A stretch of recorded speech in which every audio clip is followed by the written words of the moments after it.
Welcome to today's episode of AI in Action, where we decode the latest trends in AI, from research to profit, the Applied AI Show.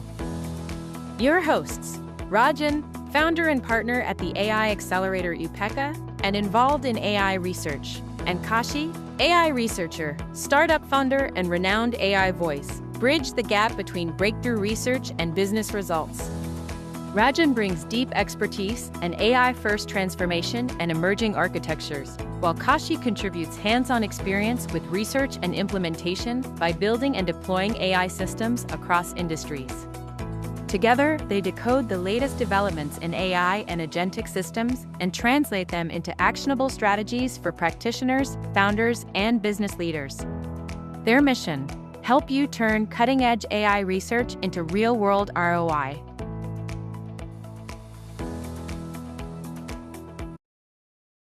Hey Kashi, what's up? Oh, it's a day of the banter.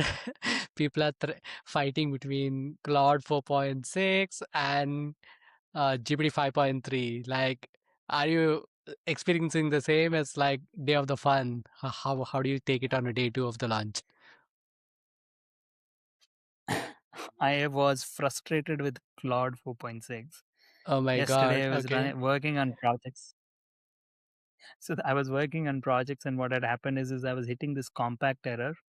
I had I usually have like three windows going, and then in one or two of this window, nothing happened. But in one of this window, I had 50,000 tokens. It was hitting saying that like error, try to compact or clear. If I clear, then all the context goes away. And whenever I try to do compact, then it say that too large, right? So therefore some weird bug was there, and it did not work very well for me.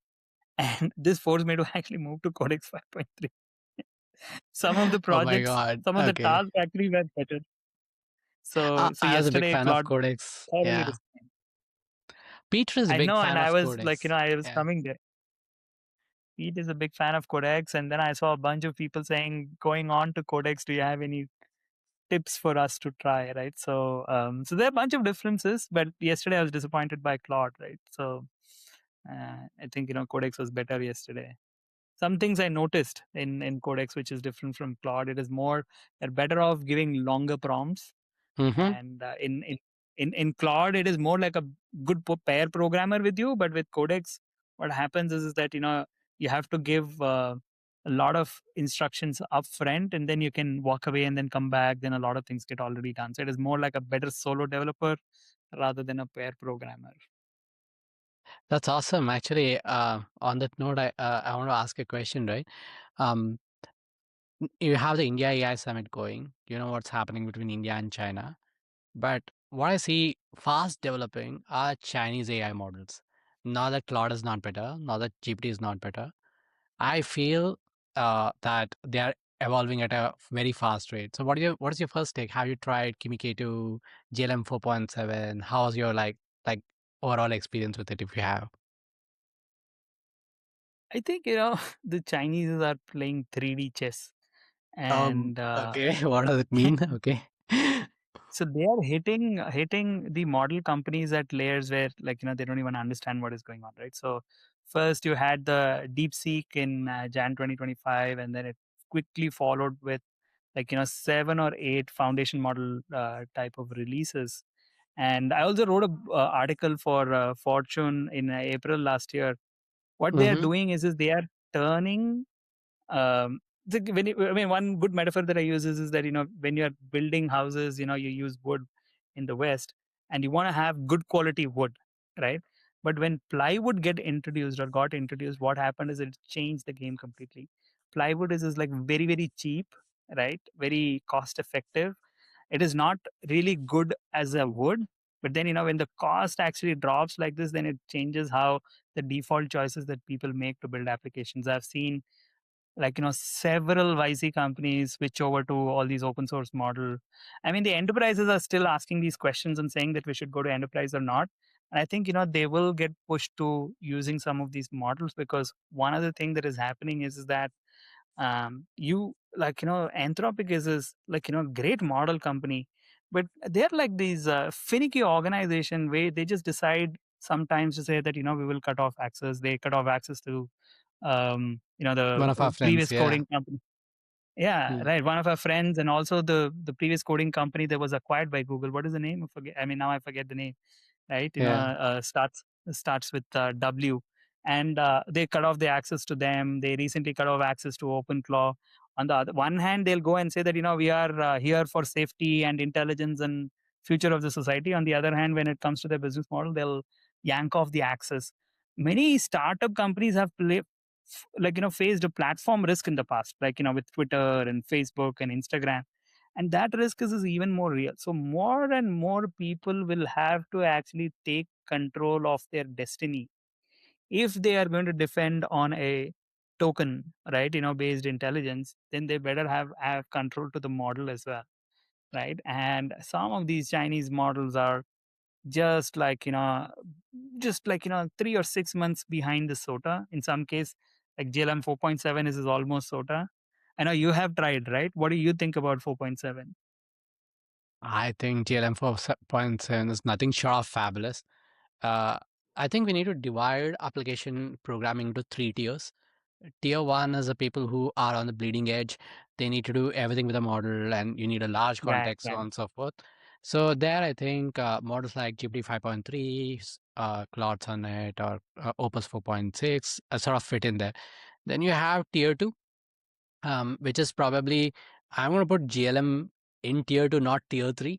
So Okay. GLM 4.7, That's Kimi K2 interesting. are all, it's slightly slower, but you'd be surprised with the output it produces. You have a lot of day-to-day tasks to automate, and it's sort of sits in this sweet spot of that.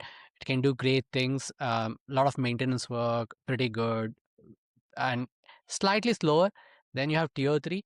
I have used tier three models. I call Qwen 3 code as a tier 3 model. I run it out of Olama and stuff like that. But having said that, that is also pretty impressive. Qwen 3 coder is by no means a joke. It can do surprising things on local automation, running on a Raspberry Pi, and much more. Like you can achieve more with it. So in short, I think they're going to be layers of models. I think which is impressive. If I were to build a model locally, today GLM 4.7 is a model of my choice. On that note, I want to ask a question, right? Um, what do you think if you're a CIO? What should be your strategy? You are today highly dependent on models from frontier labs. Should you start preparing in 2026 for a plan B?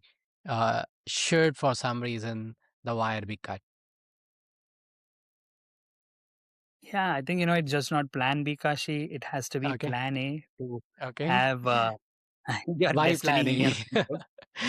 Like many things are coming together, right? So one is Mm, that see, 18 months ago you would think of model building as is just the the domain of the frontier labs. Karpati is making it so easy. Like I was able to run GP2 training that I had equivalent to GP2 training model on a collab because the know-how, and then like even the resources that are needed for you to build like decent sized models is just becoming easier and easier. Of course, you're not going to need hundreds of millions of dollars. You're going to need like a couple of $1 million to actually build your own model. One is this cost of building model is this slashing. In fact, Arvind also said the same thing. He said, if he had started Perplexity a year later, when he started Perplexity, he said like, look, we're not going to build the model. We're going to focus on the UX layer and make sure that we are being close to the user. But then model building is the cost of building model is like gone down and down, and thanks to all these Chinese guys it is just decimated, right? That is number one. The number two is that you need to actually be in control of your destiny. This is mm, the platform risk that I talked about earlier, and for that reason your option A has to be that while you're building your product, your experience and the harness, you should also be thinking about you build your own engine as well.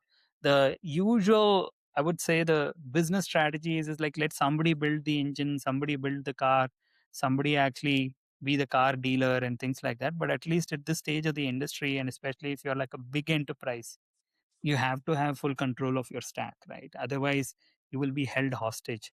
And that's the role of a senior enterprise leader, to actually identify what the risks are. And the control risk is just too big to actually not to think of this. I know of many enterprises who've already thought about saying, look, we need to build our own autonomous software engineering. Basically, what they're saying is that they're going to build their own Devin, Mhm. right? So 2026, you have to build your own Devin, right? Or Devin equivalent. I think we need to debate on that more. But you talked about model building has become so easy, right? So on that note, I just wanted to draw all our viewers' attention to the new paper that NVIDIA published, right? NVIDIA published this beautiful paper on Vibe Tensor. Have you taken a look at that? It's very interesting. No, no. Um, Why Vibe, Tensor? Wow. yeah. Wow. I'll just Interesting give name. you a quick preview into it, just to so that we sort of like give everybody a quick peek into it. So here we Yep. go. Just going to share my entire screen. Okay. I hope you're able to see my screen and Vibe Tensor on my screen. Loading. Yep. So NVIDIA did something cool. I What they think, did is I see that, some other screen, Kashi. oh no, stop sharing. Yeah. So when you want to share something, right? Some of these software, they just Yeah, they like, sort of glitch up on you and invoke on Murphy. invoke. Yeah, yes. Murphy, right? Yeah, invoke Murphy. So I'll just pull this out into a separate screen and trying it out. But in short, while we come back to that, um, so NVIDIA built this cool technology called Vibe Tensor. What Vibe Tensor did was it was I can see that totally now. autonomously built by the agents, the entire TensorFlow library.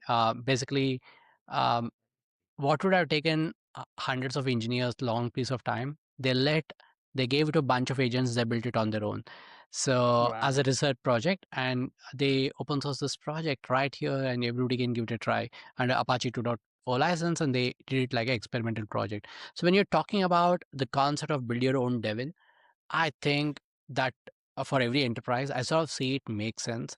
One, it's going to become contextual, and it's going to become more and more um, helping people control their destiny. So I totally get what you're trying to say. So build your own Devin is the way to go.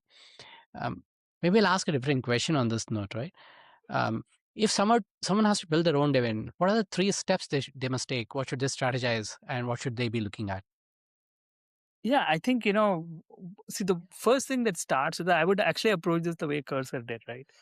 Okay. Not initially just go and say, hey, what is the model I need to build, and how do I actually fine tune the model? How do I create my RL environments, etc. Right? Which may be important, but that's not the first thing that I would start with. I would actually say, what are my practices? What are my unique things that I do, and how do I ensure that there are certain checklists that are very important for me from an organization perspective as a behavior, but also from a compliance perspective that I need to follow. How do I create my brand artifacts? How do I design my front end, and what are the things that I check off on my back end? These are things that I would first get together and then say that let me build some sort of like skills, right? Like the Cloud Code skills that are there, and first design those, and then with like an open code type of an instance, make sure that I'm able to get those skills installed and then operated, and then maybe I'll first just start with Cloud Code, right? And just to make sure that I'm making progress. Then I would actually ensure that I'm able to replace the Cloud Code backend from a model perspective to something which is open source. If like a Chinese model or something that you wouldn't want to do, then I'll try the GPT model, and then like try some of the Allen AI models that you talked about, Yeah. which is open model mixture of experts, right? So first, I would actually, being like a previous product person, I first think about the interface. I think about the front end design. I think about the car design. Then I go back and then say, you know what, like I have the engine that I can replace, and in today's day and age, it is possible to do, right? So then I go back and do the engine design. I pick engine that already works, but then once I know that the end-to-end things is something that I'm happy with, then I can go and replace it with the engine that will help me keep my destiny under control. Right? That's the thought process that I would take. What would you do, Kashi? You're spot on. You actually outlined what Apple's strategy of Steve Jobs was in a different way, right? So Steve Jobs, when he transitioned to building the new Macs, he did not go and change the Intel chips on the day one. He said, "Hey, can I control everything in my possibility to make great design, great experience of the entire operating system and the laptop in the first place?" Then he went and about launched his Apple M series chips, and then Apple evolved from there. So Right, right.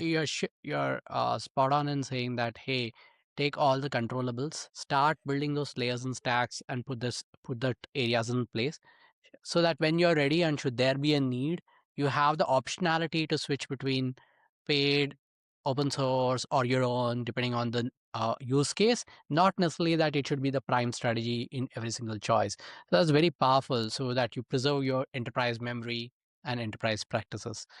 Um, Yeah. on the So, Kachi, on wrapping this up, what are one tool that like our listeners should try, and one paper that they should read this week, this month, and maybe one question that she should ask? one paper, I would like strongly everybody to read the paper that NVIDIA published Web tensor. on, yeah, just a web vibe tensor. It's how did they go about doing it? 100%. I think one article to read is Alan AI's mixture of expert models. I've been like a big advocate of them. Um, and one question to ask is, hey, when are you building your own Devin? It's not yesterday. I think it's sort of like the point you brought about, right? Uh, call it Devin or call it your agentic ecosystem. Time is now. Don't miss the bus. So I think, what will you do to jump on the bus? Yeah. Awesome. With that, let's wrap up today's session. See you all in the next one. Thank you for this. Yeah. Got a hot take on AI? A burning question?